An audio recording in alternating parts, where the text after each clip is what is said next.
Ao longe, onde os Andes tocam o céu e o deserto se confunde com o gelo eterno, existe um país que parece ter sido feito de contrastes. A Argentina é uma dessas raras terras onde o deserto e as geleiras coexistem lado a lado, onde salinas infinitas, lagos de altitude e picos envoltos em névoa formam a essência mesma de sua paisagem. Aqui, nada se perde por completo e nenhuma raiz é esquecida. Cada pedra, cada vale, cada cidade colonial carrega consigo a memória de quem passou antes.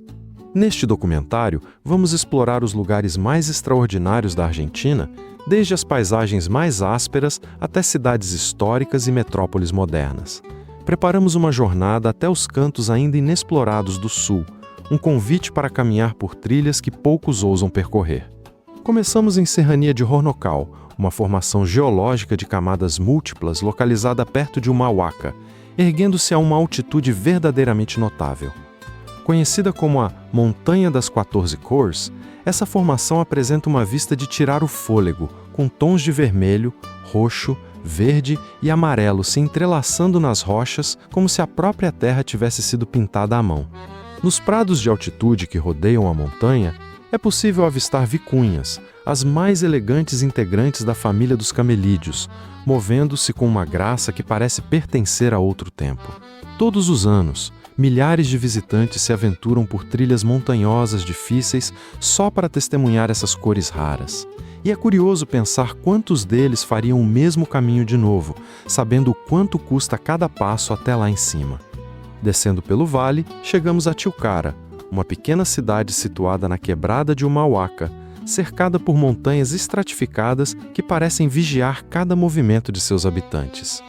Seu traçado urbano combina tradições ancestrais com a vida contemporânea, como se o passado e o presente tivessem decidido, por acordo silencioso, dividir o mesmo espaço. Em uma colina próxima à cidade, ergue-se o Pucará de Tilcara, uma fortaleza construída no século XII pelo povo Omaguaca, em um ponto estrategicamente escolhido. Dominando o vale a partir do alto, o local era usado para defesa e vigilância, e ainda hoje é possível ver as ruínas de casas, espaços cerimoniais e túmulos que contam a história de quem ali viveu e resistiu. A cidade permaneceu esquecida até o início do século XX, quando foi redescoberta e se transformou em um centro histórico de grande importância. A igreja de Nuestra Senhora del Rosário, em Tilcara, data do final do século XVII. Com suas paredes de adobe e duas torres sineiras, ela se funde harmoniosamente com as montanhas ao redor, como se tivesse nascido da própria terra. A cerca de 11 quilômetros ao sul de Tilcara, encontra-se a Posta de Hornilhos, um antigo posto de correio do século XVIII. Esse ponto de parada, que antes servia de descanso para soldados e viajantes exaustos, hoje funciona como museu, guardando histórias de quem cruzou aquelas terras em busca de um destino. Seguimos rumo ao sul, até um dos espetáculos naturais mais impressionantes do planeta, a geleira Perito Moreno, situada no Parque Nacional Los Glaciares. Essa geleira majestosa se estende por cerca de 30 quilômetros, avançando lentamente em direção ao lago argentino. Diferente de muitas geleiras ao redor do mundo, que recuam ano após ano, o Perito Moreno é conhecido justamente por continuar avançando, movendo-se aproximadamente 2 metros por dia. Um lembrete silencioso de que nem tudo, na natureza, está condenado a desaparecer. Suas paredes de gelo se erguem a até 70 metros acima da superfície do lago, cercadas pelos Andes nevados e por florestas densas que parecem guardar segredos antigos. As camadas de neve comprimida ao longo de milênios criaram um tom azul único na superfície do gelo, uma cor que parece pulsar de dentro para fora. Uma travessia de canoa permite se aproximar ousadamente da encosta massiva da geleira, sentindo o frio que emana do gelo como se fosse um ser vivo respirando. Passeios de barco oferecem uma visão mais ampla dessa superfície imensa, aproximando-se das paredes geladas e, muitas vezes, parando ali mesmo, em silêncio expectante. Nesses momentos, os visitantes podem observar enormes blocos de gelo se soltarem e caírem no lago com um estrondo que ecoa por toda a bacia. Muitos esperam pacientemente por horas só para testemunhar esse espetáculo.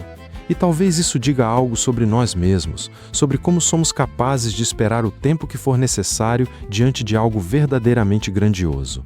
Terraços de observação foram construídos para permitir que cada detalhe da paisagem seja admirado com segurança, e toda a estrutura do local foi pensada para acolher visitantes de todas as idades, das crianças aos mais velhos que talvez sonhassem, a vida inteira, em ver algo assim de perto. De volta ao norte, adentramos a Quebrada de Las Conchas, uma maravilha natural localizada na província de Salta, que se destaca por suas formações rochosas avermelhadas e vales profundos. A região faz parte das zonas geológicas ligadas ao sistema de vales Calchaquís. O vale abriga inúmeras formações rochosas, esculpidas ao longo de diferentes períodos geológicos, cada uma contando uma história distinta sobre o tempo geológico da Terra. Uma dessas formações, conhecida como Los Castilhos, recebeu esse nome por sua forma que lembra um castelo. Com o passar dos séculos, a erosão das camadas horizontais deu à rocha sua silhueta característica, como se um escultor invisível tivesse trabalhado ali por eras. O obelisco, situado dentro do cânion, é uma coluna rochosa natural de aproximadamente 26 metros de altura. Outra formação impressionante, La Garganta del Diablo, é um desfiladeiro estreito e profundo que chama a atenção por sua forma peculiar.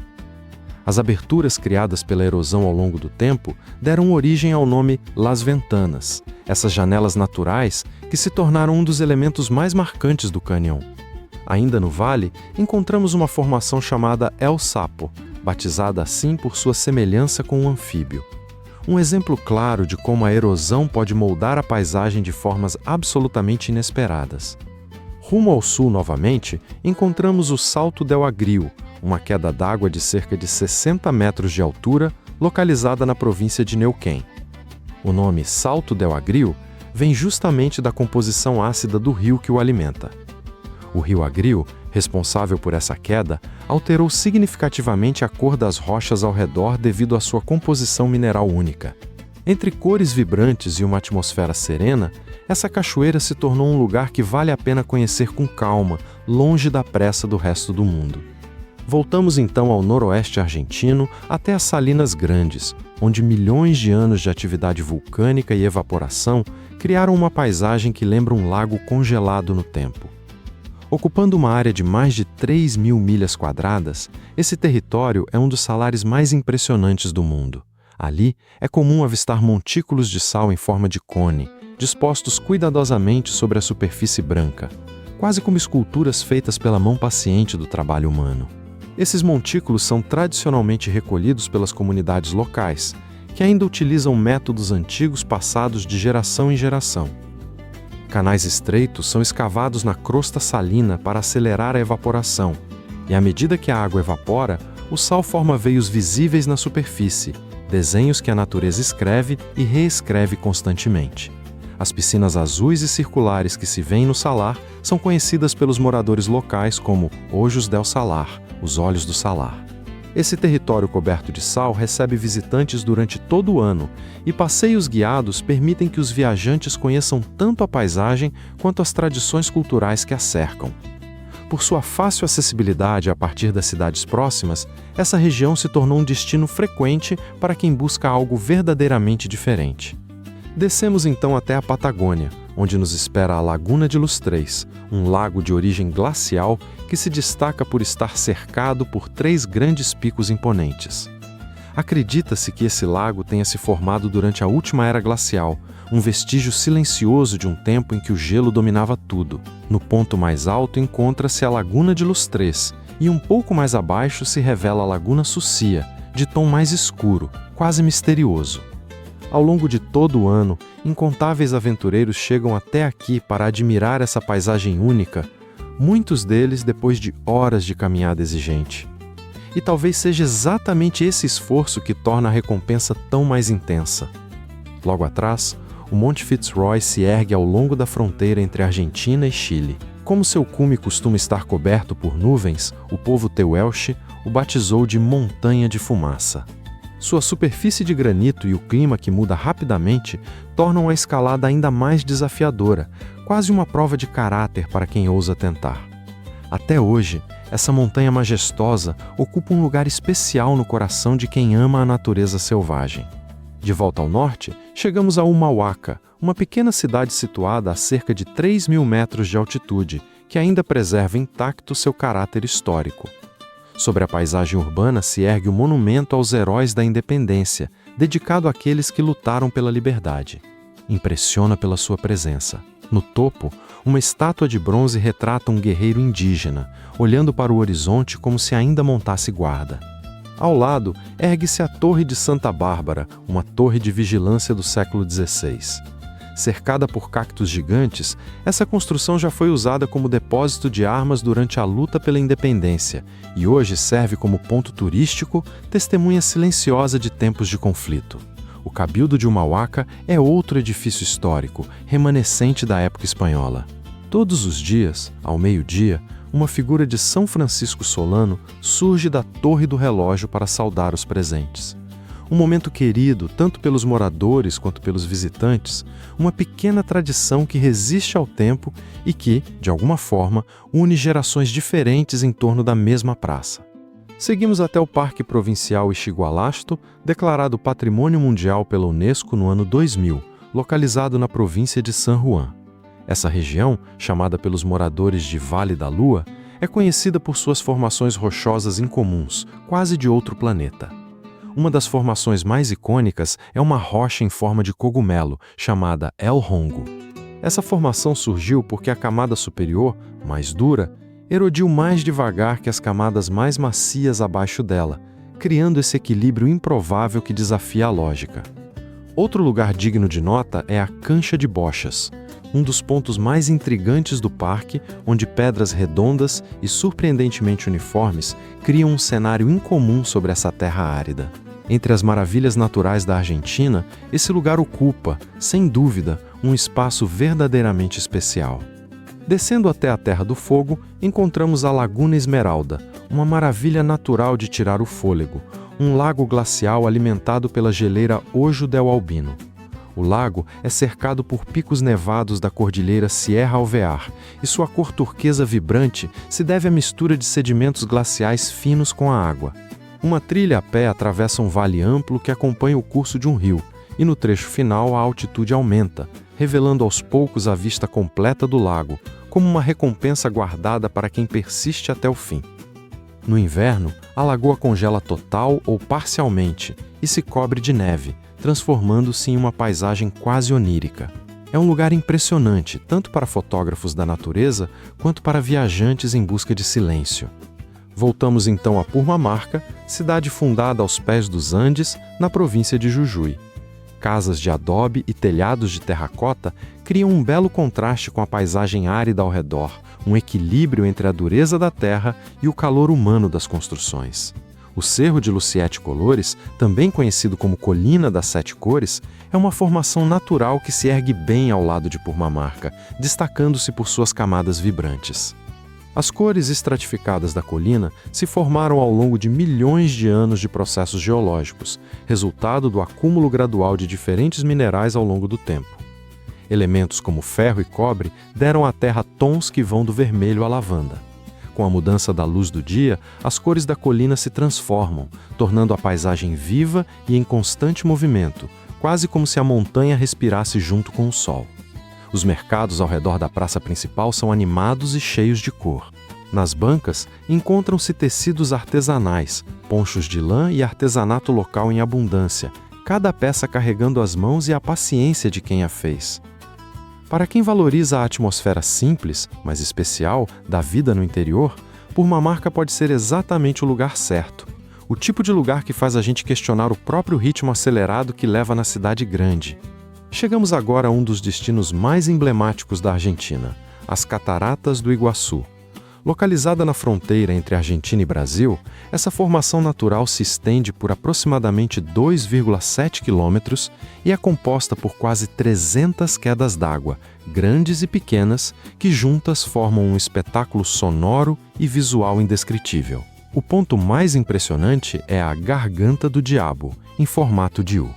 Toda a água converge para esse desfiladeiro estreito e, ao despencar, gera uma névoa densa que envolve toda a região ao redor.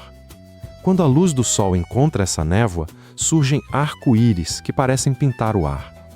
Os visitantes podem percorrer uma passarela de 1,1 quilômetro para chegar até o topo da queda. A queda, de 82 metros de altura, cria tanto uma névoa que sobe quanto um eco poderoso que ressoa pela floresta inteira. Simplesmente não é possível deixar a Argentina sem testemunhar esse espetáculo com os próprios olhos. É uma daquelas experiências que parecem pequenas em fotos e imensas quando vividas de verdade.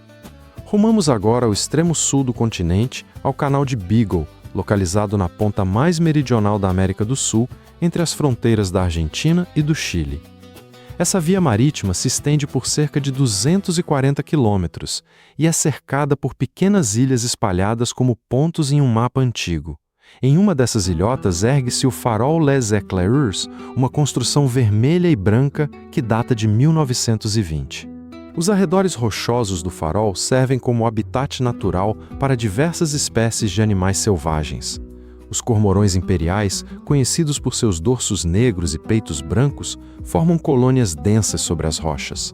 Os leões marinhos sul-americanos também são frequentemente vistos descansando nessas costas rochosas, alheios a tudo, como se o tempo ali corresse mais devagar. Voltamos então aos vales Calchaquís para conhecer as ruínas de Quilmes, um sítio arqueológico fundado em meados do século IX. O povo Quilmes, descendente do povo de Aguita, construiu ali um assentamento onde viveram milhares de pessoas ao longo de gerações.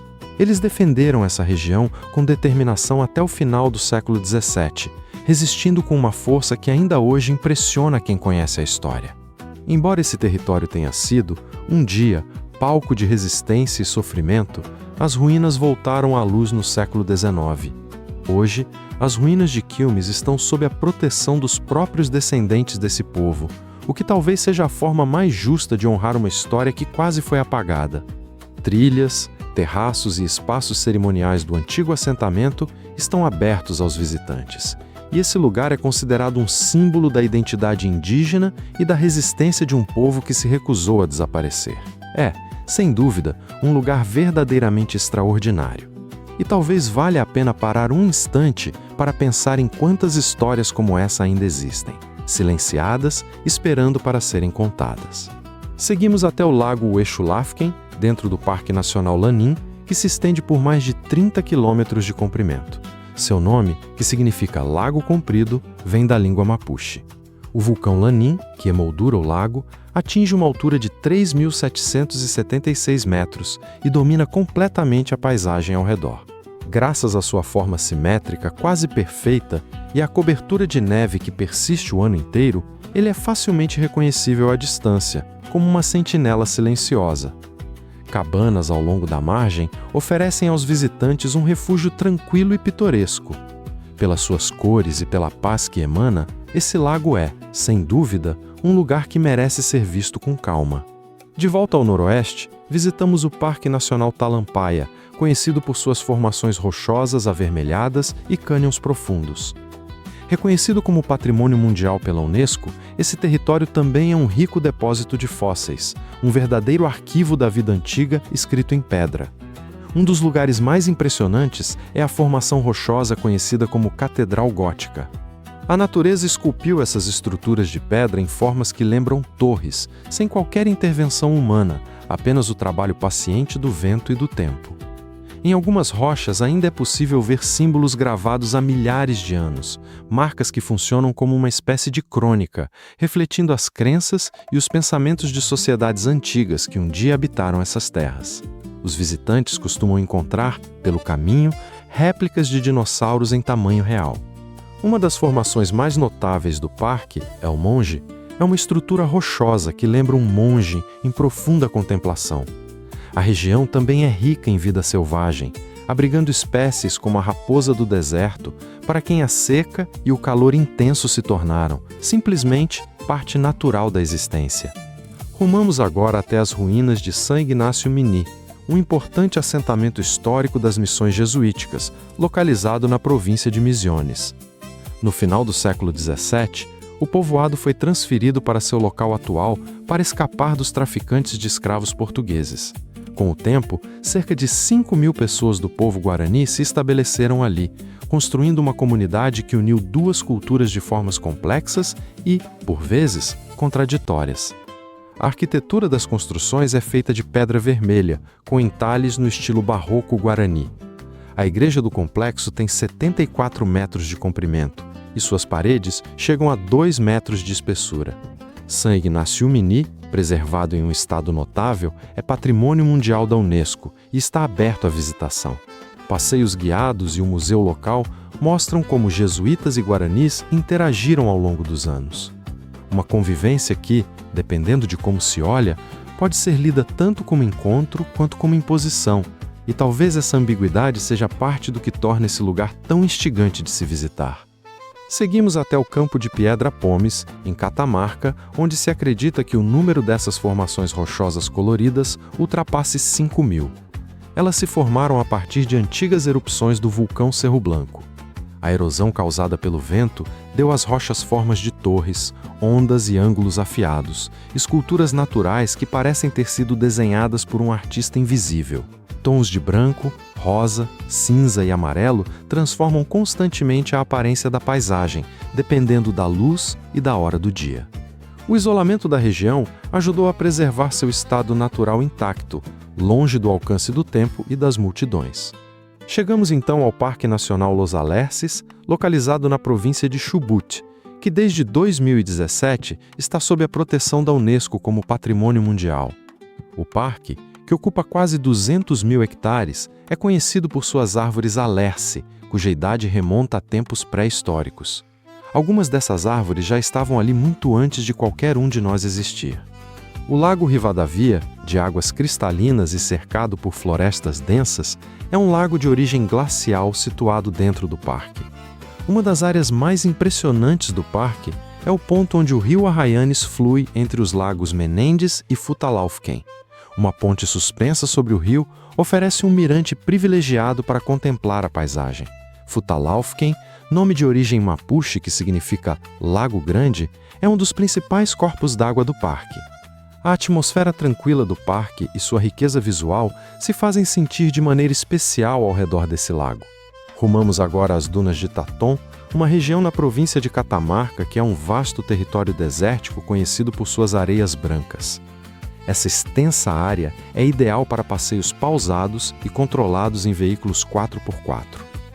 Graças à sua localização remota, a paisagem natural permaneceu intocada e o silêncio preservado como um tesouro raro. As dunas de Taton são consideradas um dos cantos mais incomuns e singulares da Argentina. Finalmente, chegamos a Buenos Aires. A cidade tem uma estrutura aberta, com avenidas largas e praças bem ordenadas. É um lugar vasto, e embora não seja possível mostrar cada canto dela, vamos destacar os pontos mais marcantes. A Avenida 9 de Julho é a mais impressionante da cidade em largura e traçado. O obelisco, ali situado, é um dos símbolos mais importantes da cidade. A estrutura foi erguida em 1936 e testemunhou inúmeros eventos históricos ao longo das décadas. Próximo dali, o Teatro Colón ganhou fama mundial por sua acústica e arquitetura impecáveis. Um dos lugares mais conhecidos da cidade também é o Cemitério da Recoleta. Fundado em 1822, esse local se parece mais com um museu a céu aberto do que com um cemitério comum. Túmulos em estilo neogótico e arte deco foram construídos com pedras trazidas da Europa, revelando o quanto a elite da época olhava para o velho continente em busca de identidade. Uma das igrejas mais antigas da cidade, a Basílica de Nuestra Senhora del Pilar, fica bem ao lado do cemitério. Com sua fachada branca e sua única torre, a igreja é construída em um estilo colonial simples, e sua construção começou muito antes do próprio cemitério. Essa escultura floral na Plaza de las Nações Unidas acrescenta uma energia especial à cidade, a Floralis Genérica, uma escultura de aço que se abre e se fecha acompanhando o movimento do sol, reflete o rosto contemporâneo de Buenos Aires. Criada em 2002, essa obra é considerada um símbolo que une tecnologia e natureza em um só gesto. O monumento a Bartolomé Mitre, localizado na Plaza Mitre, foi construído em 1927. A estátua equestre de Mitre e as figuras ao seu redor, esculpidas em mármore de Carrara, representam ideais de virtude e união. A Torre Monumental é uma histórica torre-relógio situada no bairro de Retiro, em Buenos Aires. O edifício, presenteado pela comunidade britânica em homenagem ao aniversário da independência argentina, se destaca por sua fachada de tijolos vermelhos e sua cúpula de cobre esverdeado. Perto do centro da cidade, a Reserva Natural Costaneira Sur ocupa 350 hectares e é perfeita para caminhadas em contato com a natureza e observação de aves. O Parque 3 de Fevereiro, localizado no bairro de Palermo, ocupa 400 hectares. Nesse parque está o grande roseiral El Rosedal, onde centenas de variedades de rosas preenchem cada canto de cor e perfume. O planetário de cúpula Galileu Galilei, também no parque, oferece shows sobre o cosmos usando sistemas modernos de projeção e hoje funciona como centro educativo para estudantes e visitantes de todas as idades. Outra construção em Palermo, o Jardim Japonês, reflete lindamente a cultura japonesa. Lagoas, pontes de madeira e árvores de formas incomuns oferecem aos visitantes um momento raro de calma e serenidade em meio à agitação da cidade grande. A Puente de la Mujer é uma ponte pedestre branca e giratória, localizada na zona portuária. Por suas linhas simples e elegantes, tornou-se um dos símbolos arquitetônicos contemporâneos de Buenos Aires. Caminito é um colorido museu a céu aberto, situado no bairro de La Boca. Shows de tango, feiras de artesanato e cores vibrantes criam ali uma atmosfera vibrante e cheia de vida, quase teatral. Além disso, à beira do rio, o Museu de Arte de Tigre é um histórico museu de arte. Sua fachada neoclássica e seus amplos terraços oferecem aos visitantes uma atmosfera elegante e serena. Essa cidade, que esconde detalhes diferentes em cada rua, pode se tornar um destino verdadeiramente inesquecível para quem se dispõe a explorá-la devagar. Ainda no sul, encontramos a Capela San Eduardo, em Bariloche, construída com pedra local e madeira de cipreste. Ela combina a estética de uma cabana de montanha com elementos neogóticos e, por causa de sua localização elevada, oferece vistas amplas e abertas sobre a paisagem ao redor. Seguimos até a Puente del Inca, em Mendoza, uma ponte natural que atravessa o rio Las Cuevas e tem cerca de 50 metros de comprimento. Segundo as lendas locais, a ponte se formou quando guerreiros incas se transformaram em pedra. Uma história que carrega, talvez, mais verdade emocional do que geológica. Com o tempo, depósitos minerais deram à estrutura tons de amarelo, laranja e verde. A ponte e seus arredores fazem parte dos monumentos naturais protegidos do país. Sua forma surpreendente, suas cores vibrantes e sua história única continuam atraindo a atenção de quem passa por ali. Por fim, chegamos a Puerto Madryn, cidade situada no litoral patagônico, no sul da Argentina. A península ao redor é um habitat natural rico para mamíferos marinhos e diversas espécies de aves. O litoral da cidade, em particular, é um dos raros lugares do mundo onde é possível observar baleias diretamente da costa, sem precisar de barco. Essas criaturas enormes costumam aparecer na região principalmente do final do outono até o inverno, um espetáculo que faz qualquer pessoa se sentir pequena diante da grandeza do oceano. E assim, nossa jornada pela Argentina chega ao fim. De desertos de sal a geleiras que avançam desafiando o tempo, de ruínas que guardam memórias de resistência a cidades onde o passado e o presente convivem em cada esquina, esse país prova que é possível carregar tantos contrastes dentro de um só território e, ainda assim, formar algo profundamente coerente. Fica a pergunta que talvez valha a pena levar consigo. Entre tantas paisagens e histórias, qual delas tocaria mais fundo em você se pudesse escolher apenas uma para viver de perto? Esperamos que essa jornada tenha despertado algo em você e mostrado uma Argentina que talvez você nunca tivesse visto antes dessa forma. Até o nosso próximo encontro, cuidem-se, amigos.